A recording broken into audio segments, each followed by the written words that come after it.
Menerapkan proses produksi massal. A. Mengenali produksi massal.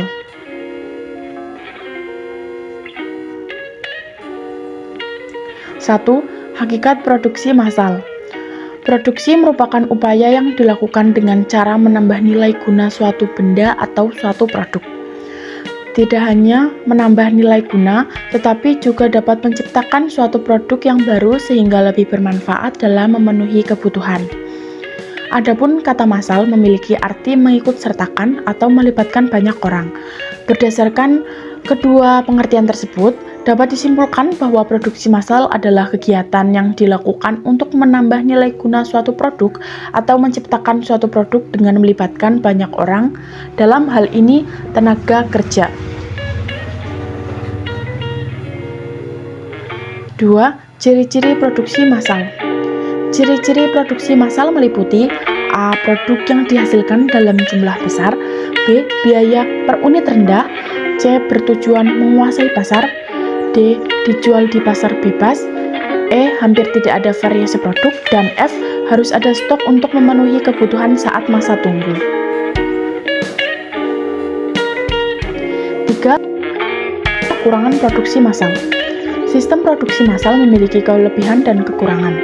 Adapun kelebihan dari produksi massal yaitu A. Hemat biaya, B. Efisiensi waktu, D. Tingkat keakuratan tinggi, dan D. Tingkat produksi cepat. Adapun kekurangan produksi massal yaitu A. Tidak ada jaminan produk akan laris di pasaran, B. Kurang beragamnya variasi produk, C. Biaya mesin mahal, dan D. Tidak ada jaminan produk akan laris di pasaran. B. Perencanaan produksi massal. 1. Ruang lingkup perencanaan produksi. Ruang lingkup perencanaan produksi menurut Sinulinga 2013 meliputi kegiatan-kegiatan sebagai berikut. A. Mempersiapkan rencana produksi, B. Membuat jadwal penyelesaian produk, C. Merencanakan produksi dan pengadaan, D. Bahan dari luar, D. Menjadwalkan proses operasi setiap unit, dan E. Menyampaikan jadwal pada pemesan.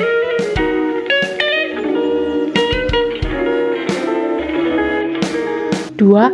Tujuan dan fungsi perencanaan produksi massal. A. Tujuan. 1. Meminimalkan biaya serta memaksimalkan keuntungan. 2. Memaksimalkan kepuasan pelanggan. 3. Meminimalkan perubahan nilai produksi. 4. Meminimalkan perubahan tenaga kerja. 5.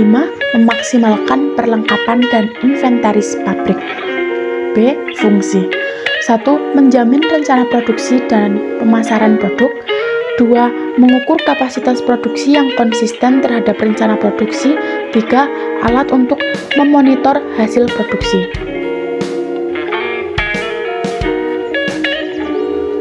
3. Unsur perencanaan produksi. A. Tujuan produksi harus dibuat sejelas mungkin dan mampu dipahami oleh manajemen perusahaan. B. Pengukuran dan standar produksi. Artinya perencanaan produksi tidak hanya dilakukan atas tujuan, tetapi juga harus mengukur kemampuan konsumen dalam menyerap produk tersebut. C. Perencanaan merupakan fakta objektif.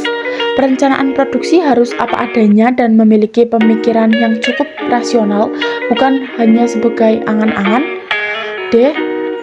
Perencanaan harus dapat diukur, artinya walaupun hanya perkiraan, namun perkiraan tersebut adalah benar dan tentu tidak menimbulkan kerugian pada perusahaan. E. Tahap awal pelaksanaan produksi perencanaan harus menjadi langkah awal bagi perusahaan dalam menghasilkan barang yang dibutuhkan oleh konsumen. 4. Jenis-jenis perencanaan produksi. A. Perencanaan jangka panjang atau long range planning.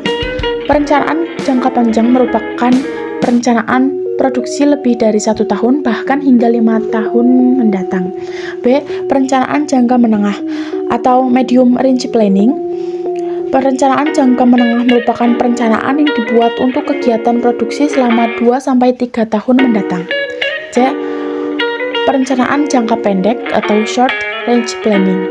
Perencanaan jangka pendek merupakan penentuan kegiatan produksi yang akan dilakukan dalam jangka 1 tahun mendatang atau bahkan kurang dari 1 tahun.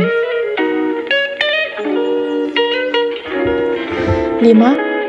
Faktor yang berpengaruh terhadap perencanaan produksi.